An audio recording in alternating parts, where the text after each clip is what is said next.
Hola amigos de Latina, mi nombre es Andrés Calderón y esto es Código Express a través de las señales digitales de Latina.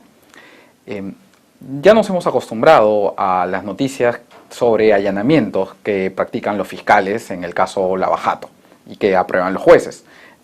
Han habido allanamientos a partidos políticos, a casas de empresarios, a casas de exfuncionarios del Estado. Pero lo que ha pasado en la última semana ha causado un poco de extrañeza, que es que han allanado un estudio de abogados. El fiscal Pérez pidió y el juez encargado del caso dispuso que se realizara un allanamiento al estudio Ore Guardia. Y no es cualquier estudio, sino que es el estudio que patrocinaba antiguamente a Keiko Fujimori y algunos allegados de Fuerza Popular. Para conversar sobre este tema y entender un poco la discusión sobre si esta medida puede ser constitucional o no, o si se está vulnerando algún derecho, hemos invitado al abogado penalista Roberto Pereira, quien nos acompaña esta noche. ¿Cómo estás, Roberto? Muchas gracias, Andrés, por la invitación a las órdenes para discutir sobre este tema. Perfecto, Roberto. Empecemos un poco dándole algo de contexto al público de Latina. ¿Por qué se dicta una orden de allanamiento a este estudio de abogados?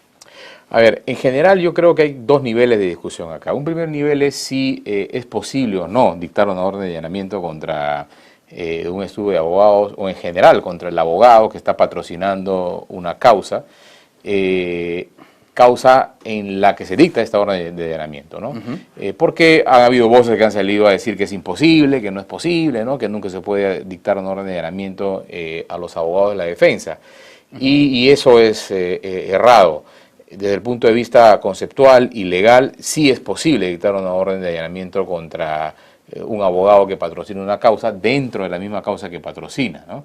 Porque evidentemente hay un riesgo de que el abogado pueda cruzar la línea, digamos, del ejercicio profesional, es decir, se aleje de la conducta neutral de un abogado y pueda comprometerse con el ilícito. Yendo un pasito atrás, normalmente, ¿qué es lo que busca en un allanamiento el Ministerio Público? En un allanamiento lo que busca el Ministerio Público es fundamentalmente dos grupos de hallazgo, de evidencias, ¿no? Uno es que personas que están siendo investigadas puedan estar siendo escondidas, ¿no?, en recintos que dominan los abogados. Y el otro gran grupo de evidencia tiene que ver con información, ¿no? Información que revele, obviamente, la comisión de un ilícito.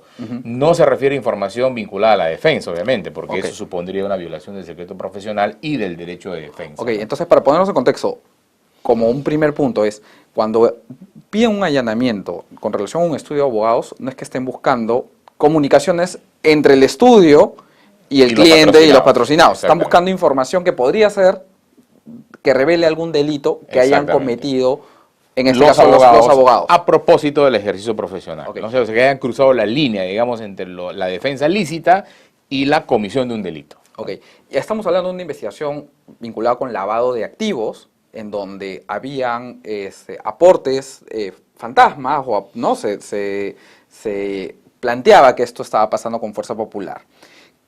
¿Cuál es la hipótesis fiscal que motiva que intervengan en este estudio de abogados? Bueno, de acuerdo a la resolución del juez Concepción Carhuancho, lo que él ampara como una pretensión válida para conceder este allanamiento es que en el estudio de abogados existiría información que permitiría evidenciar que algunos abogados, ¿no?, han participado en conductas consistentes en inducir a los testigos o preparar a los testigos para que den testimonios falsos, ¿no?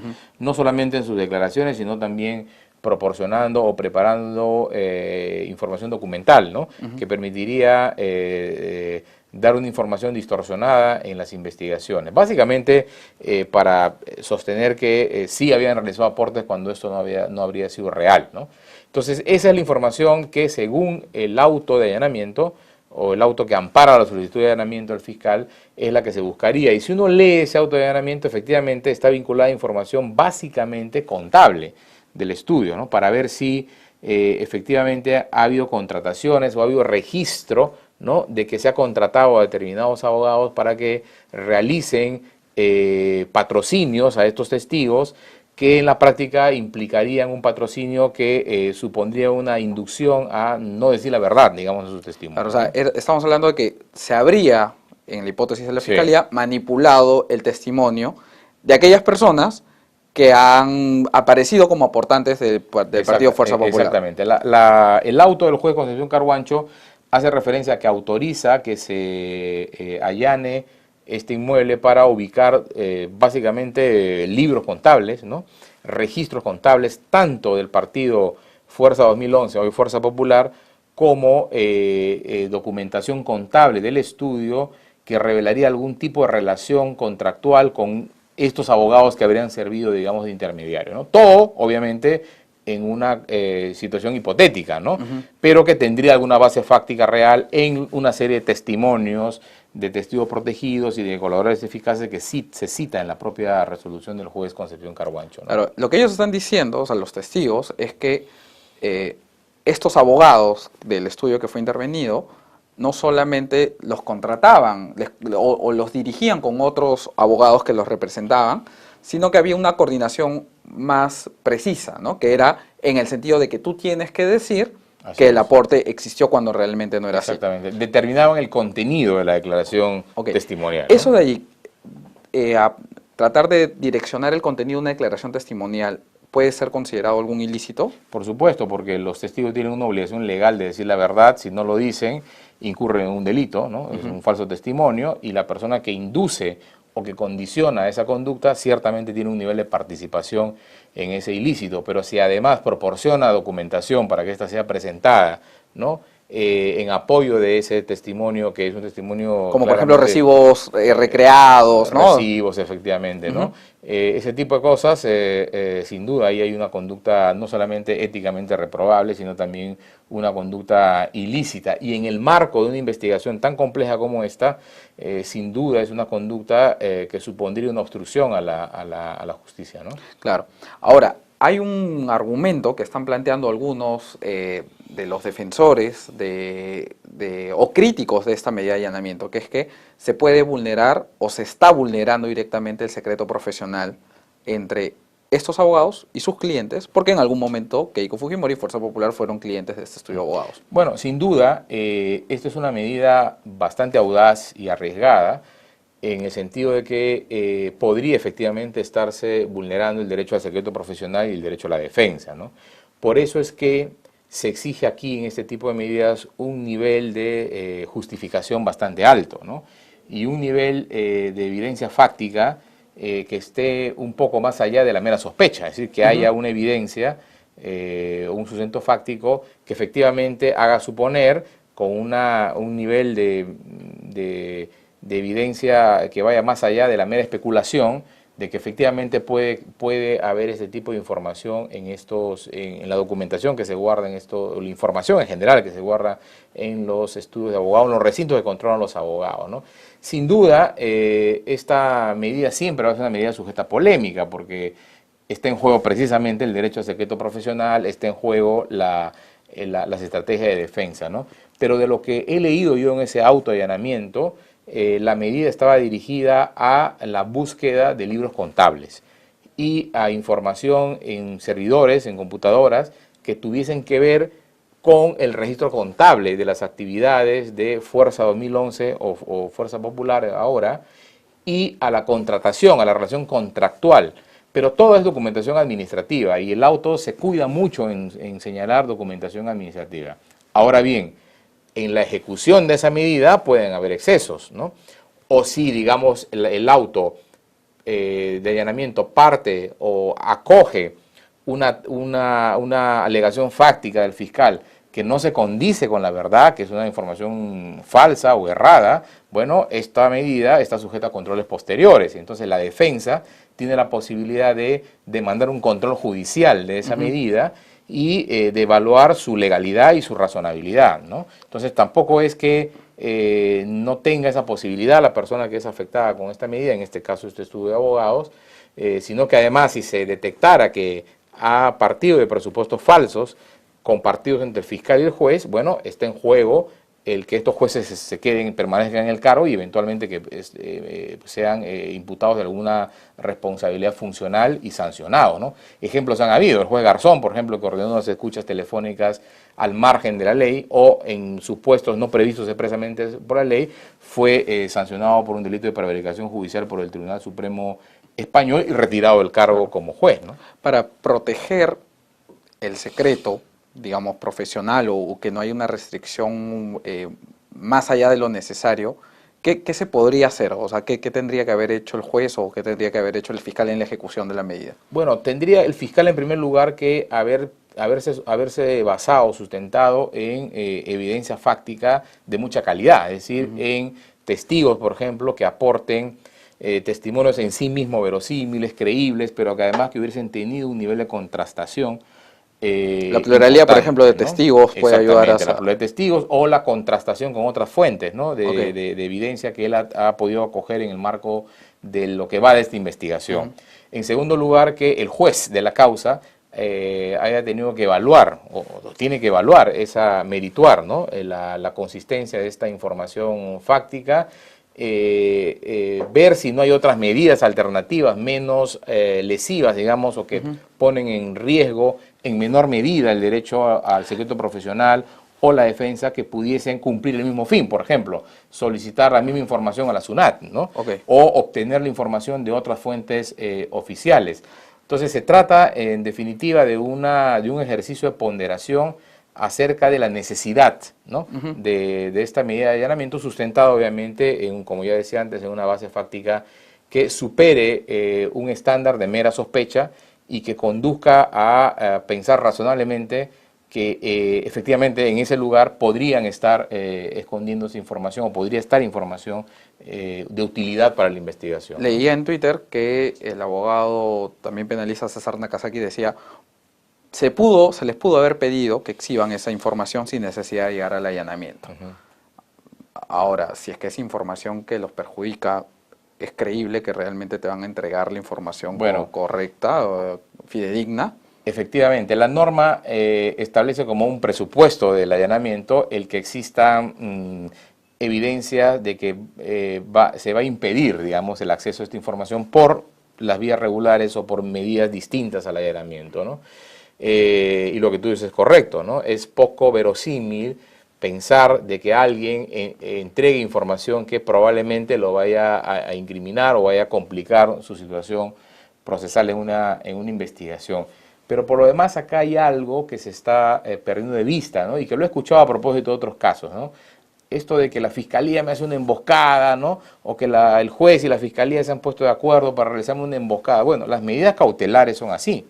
La naturaleza de la medida cautelar es que sea una medida sorpresiva para que cumpla sus fines, claro, ¿no? Porque porque no si ocultes la información. Efectivamente, porque si una medida cautelar o de restricción de derechos que tiene por finalidad capturar información que está siendo escondida, ¿no? O que no se quiere exponer, precisamente es consustancial a su eficacia que sea dictada en esas condiciones, ¿no? Es una condición de sorpresa, en condiciones en las cuales la persona que va a padecer la medida no sea advertida de la misma y que la decisión fiscal y judicial en este caso pueda tener algún nivel de eficacia, ¿no? De manera tal que aquello de que no, es sorpresivo, no me han avisado, no me parecen argumentos válidos teniendo en cuenta la naturaleza de este tipo de medidas, ¿no? Si bien la Fiscalía y el Poder Judicial parecen haber buscado la obtención de información contable, ¿qué pasa si dentro de este allanamiento encuentran, por ejemplo, un correo de coordinaciones entre el abogado y el testigo que den cuenta de que el testimonio había sido dirigido? Bueno, esa información tendría que ser excluida, ¿no? Tendría que ser devuelta si es que es un hallazgo ocasional, un hallazgo inevitable, tendría que ser devuelta esa información y evidentemente no podría utilizarse en contra de las personas que están involucradas en esa información, ¿no? Hay un control judicial posterior, hay todo un trámite para controlar la información que se obtiene a través de los allanamientos, y eso está en el Código Procesal Penal. Todos los días ocurren allanamientos donde las personas que sufren esta medida cuestionan precisamente la extensión de la medida, la legalidad misma de la medida, ¿no? Y eso ingresa a una discusión judicial.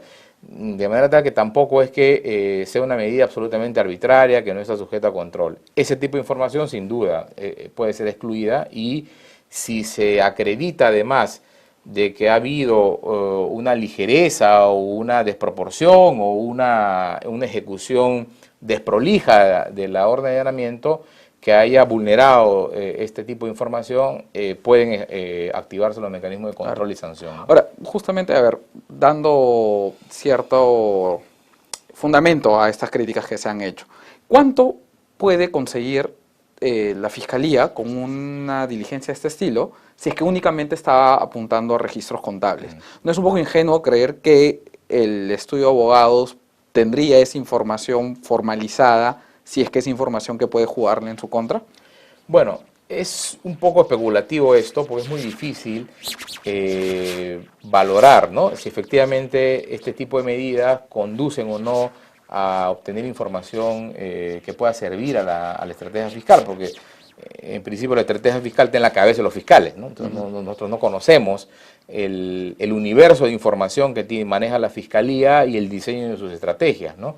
Es muy complicado especular y valorar y descartar de plano la inutilidad o la utilidad de una medida de este tipo, ¿no?